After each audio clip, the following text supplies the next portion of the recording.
আমার চোখ বানাইছেন ওই আল্লাহর কত মায়া। যে আল্লাহ আমার কান বানাইছেন ওই আল্লাহর কত মায়া। যে আল্লাহ আমার হাত পাও বানাইছেন ওই আল্লাহর কত মায়া।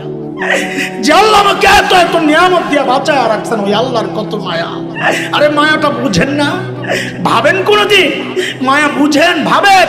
আমি আপনি যখন দরজা জানলা আটকায়া ভেতরে গুনাহ করি, ভেতরে গুনাহ চলছে, ভেতরে গুনাহ চলছে, ওই গুনাহ অবস্থায় আমার মালিক দরজার নিচে দিয়া বাতাস আর অক্সিজেন পাঠায়া দেন যেন আমি মরে না যাই।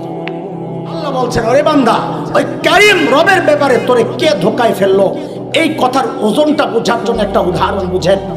আমাদেরকে আল্লাহ আল্লাহ রসুল বাদ দিলে সবচেয়ে বেশি ভালোবাসেন কে? আগে একবার বলছি, কে? আল্লাহ আল্লাহ রসুল বাদে এগুলো আল্লাহ আল্লাহ রসুলকে আনা যাবে না। সবচেয়ে বেশি ভালোবাসে মা। মার কলিজায় কত দরদ আর ভালোবাসার মহাব্বত আমি কেমনি বুঝাবো? আমি তো মা না, এটা শুধু মা জানে। মাকে যে আল্লাহ বানাইছেন সে আল্লাহ জানেন। আগে একটা উদাহরণ দিছি মায়ের দরদের কথা, আমার মায়ের কথা বলেছিলাম, মনে আছে না?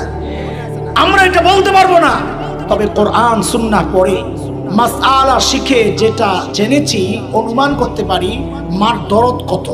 যেমন একটা মাসআলা আপনাদেরকে শোনাই।